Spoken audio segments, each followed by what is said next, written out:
Hello guys, welcome back to my YouTube channel. I am Atharva. So today we are going to deal with scalp part 1. So scalp will be taken in 3 videos.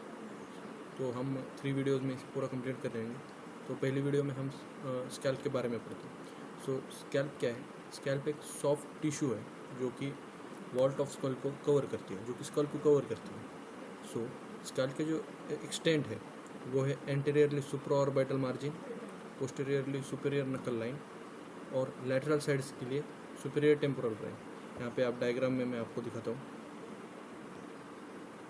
Here it is.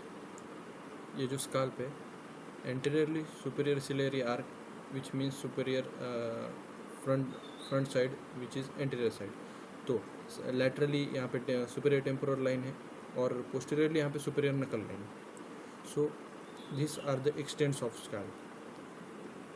Next, ये जो notes है वो मेरे हैं, आप इसे refer कर सकते हैं या तो आप अपने खुद के नोट्स रेफ़र कर सकते हैं. बस मैं आपको यहाँ पे पूरी तरह स्काल्प समझा दूंगा.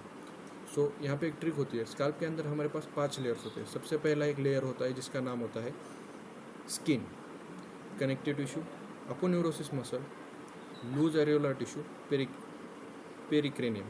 ओके. कनेक्टिव टिश्यू जो होता है वो सुपरफिशियल फेशिया फॉर्म करता है. अपोन्यूरोसिस मसल जो होता है उसके अंदर 2 दूसरे मसल्स आते हैं, occipital and frontalis, occipitalis and frontalis, and their aponeurosis. This comes under deep fascia. So first of all, first layer, skin. It is thick and hairy. It has sweat glands and sebaceous glands. इसके अंदर sweat glands भी होते हैं, sebaceous gland भी होते हैं. Bring hairs जो होते हैं उनके साथ hair follicles भी होते हैं. And main sebaceous glands are associated with it. So next layer is connective tissue. It is a closed network. ये जो होता है क्लोज नेटवर्क होता है कनेक्टिव टिश्यूज़ का, जिसके अंदर ब्लड वेसल्स और नर्व्स जो होते हैं वो ट्रैवर्स्ड होते हैं. और ये मोर फाइब्रस होता है और डेंस होता है सेंटर में. नाउ ये जो है कनेक्टिव टिश्यू, तो ये मतलब कुछ ना कुछ कनेक्ट करेगा. सो ये layer number 1 and layer number 3 को कनेक्ट करती है, मतलब स्किन एंड अपोन्यूरोसिस या फिर सबजेसेंट अपोन्यूरोसिस जो कि इसके नीचे है. ओके. सो लेयर नंबर 3 के पास हम बढ़ते हैं जो कि है अपोन्यूरोसिस. अपोन्यूरोसिस जो है वो ऑसिपिटल फ्रंटालिस मसल प्लस अपोन्यूरोसिस से ये लेयर बनती है तीसरी.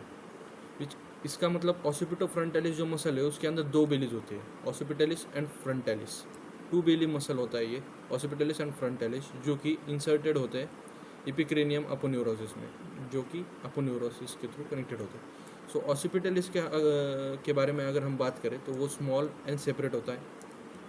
अगर आपको मैं दिखा सकूँ डायग्राम में तो अच्छा होगा. Wait a second. हाँ, हियर इट इज. जो ऑसिपिटलिस जो मसल होती है वो स्मॉल एंड सेपरेट होती है. यहाँ पे आप देख सकते हैं ये 2 स्मॉल मसल है और वो सेपरेट है. ये अराइज होती है lateral 2/3 of superior nuchal line. जैसे कि आपको पता है कि पोस्टीरियर साइड ऑफ स्कल के अंदर सुपीरियर नकल लाइन होती है ऐसे. ये लैटरल, यहाँ पे मिड लाइन हो गई, तो ये lateral 2/3 of superior nuchal line से ये जो मसल है वो ये हो रही है, what we can say arise हो रही है. सो सप्लाई जो है इसका वो होता है posterior auricular branch of facial nerve. Facial nerve इसको सप्लाई करती है पूरे अपोन्यूरोसिस को. सो ऑसिपिटलिस बेली को सप्लाई करती है posterior auricular branch. Now frontal belly, these are large and partly united. You can see these are larger and they are united here. So next thing, they arise from skin of upper eyebrows and forehead, which means superior ciliary arc. They arise from superior ciliary arc and which is a part above eyebrows. Okay. And it is supplied by temporal branch of facial nerve. It is supplied by temporal branch of facial nerve. Both of the muscles are supplied by facial nerve. One is frontal belly is supplied by temporal branch of facial nerve and posterior belly is supplied by posterior auricular branch of facial nerve. Okay. There is also another muscle which is not mentioned frequently. It is present on lateral side, जो कि arise होती है temporal fascia से और fuse होती है इपिक्रेनियम अपोन्यूरोसिस में. इसे भी सप्लाई करती है temporal branch of facial nerve. So epicranial aponeurosis जो होता है वो फ्रीली मूवेबल होता है पेरिक्रेनियम पे, because its insertion anteriorly its insertion is frontalis, posteriorly is insertion is external occipital protuberance and highest knuckle line. Sidewise it is attached with superior temporal line and expansion is zygomatic arch. So in other words, aponeurosis layer is also called by another name, which is Galea aponeurotica. Sometimes wound of scalp will not gape until the epicranial aponeurosis is braked. So इसके बाद हम जाएंगे fourth layer में. Fourth layer is loose areolar tissue. Loose areolar tissue means name itself, इसके अंदर loose areolar tissue present होंगे. ये जो है ट्रैवर्स्ड है इमिसरी वेन्स से, जो कि वाल्वलेस वेन होते हैं. मैं आपको एक बात बताता हूँ. इमिसरी वेन्स जो होती है वो वाल्वलेस वेन होती है और वो कनेक्ट करती है लेवल 2 और एंटर क्रेनियल ड्यूराविनस साइनस को, जो पेरिक्रेनियम के बाद जो हमारा स्कल आता है उसके अंदर होते हैं. इंट्राक्रेनियल मतलब क्रेनियम के अंदर. क्रेनियम के अंदर जो होते हैं ड्यूरल वीनस साइनसेस, उससे कनेक्ट करती है सेकंड लेयर को. सेकंड लेयर कौन सी है? Connective tissue. जो कि हमने पढ़ा कि कनेक्टिव टिश्यू के अंदर ब्लड वेसल्स एंड नर्व जो होते हैं ट्रेवर्स्ड होते हैं, मतलब उसके अंदर होते हैं. सो नेचुरल प्लेन फ्लोर क्रेनियोटॉमी के टाइम जो है लूज एरियोलर टिश्यू जो है वो नेचुरल प्लेन का काम करती है क्लीवेज के लिए, जो कि सर्जिकल ऑपरेशंस में बहुत ही ज़रूरी होता है. जब हम बोन फ्लैप को टेम्परेरीली रिमूव करते हैं तब यहाँ से क्लीवेज किया जाता है. लेयर नंबर 5 जो है वो है पेरिक्रेनियम, जो कि है outer periosteum, loose attachment except sutural ligaments. जो पेरिक्रेनियम है वो स्कल से लूजली अटैच्ड है, पर उन एरियाज़ को छोड़ के जहाँ पे सुचरल लिगामेंट्स होते हैं, मतलब जहाँ पे सुचर्स होते हैं वहाँ पे ये फर्मली अटैच्ड है. और जहाँ पे सुचरल लिगामेंट्स है, जहाँ पे सुचर्स है वहाँ पे ये सुचरल लिगामेंट्स होंगे, वहाँ पे ये फर्मली अटैच है. होप कि आपको समझ में आ रहा होगा. मैं वीडियो ज़्यादा बड़ी नहीं करना चाहता, इसलिए स्कैल्प को मैंने 3 वीडियोज़ में डालने का डिसाइड किया है. सो आप जब आपके एग्ज़ाम्स जो है 2024 बैच की जो एग्ज़ाम्स है वो 9 सितंबर से है.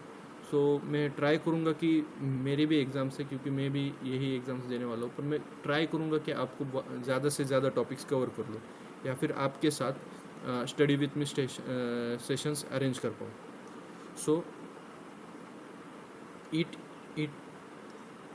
Is firmly attached to the sutural ligaments.